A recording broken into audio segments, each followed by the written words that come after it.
አሁን እያንዳንዱ ዒባዳ ምን ሆኗል? እዩልኝ፣ አሙቁልኝ፣ አድምቁልኝ ሆኗል እያንዳንዱ ዒባዳ።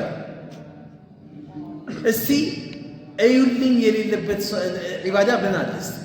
ሰደቃ ይሰጣል ሰውየው፣ ስልኩን ያወጣል አይደለ? አሁን የዘንድሮ ሰደቃ እንደዚህ ሰልፊ ያደርጋል፣ በዚህ ይዟል። ያው ይህን ሃይላንድ ዘይት ነው በሉ፣ ይሄ እንደ ዘይት ቁጠሩት። ከዛ ሀጂ አባ እጆች ስንዘርጉ እሺ ጠቅ ያደርጋል። ልክ ሲሰጥ ነው አንድ የሚያነሳው ሰው ከሌለ ሀለብዛ ለካሜራማኑ ይሰጠውና ከዛ እንደዚህ ልክ ሲሰጥ ያ ሰውዬ ሲቀበል እንደዚህ ገብተናል ይለዋል። ገብተናል ሰውዬው ጓጉቷል እኮ ሰውዬው ሊቀበል እኮ ሚስኪኑ ሰውዬው።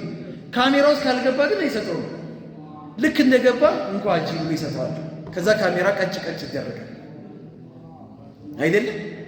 ጠዋፍ እየተደረገ ጠዋፍ ላይ ለበይክ አላሁመ ለበይክ ለበይክ እንትን ጠዋፍ ላይ ሰዓይ ላይ ሐጅ ዑምራው ምናምን ያለ ሰልፊ የለም። አሁን የሰልፊ ጣጣ ማለት ነው። እያንዳንዱ ዒባዳ አሁን የቀረው መሰለህ አላሁ አክበር ሰሚዐ አላሁ ሊመን ሐሚዳ አላሁ አክበር እንደዚህ ከተደፋ ላይታየው ነዋ። ስለዚህ እንደዚህ አድርጎ ሰልፊውን እያየ ሰላት መስገድ ይቀር ነው። ወላሂ አላህ ይጠብቀን። በጣም ከባድ ነው። ሰልፊ ካሜራ የሌለበት ሰደቃ መቅቡል አይደለም የተባለ ይመስል ሰው 3 ሊትር ዘይት ይዞ ይመጣና በካሜራ ይገርፋል።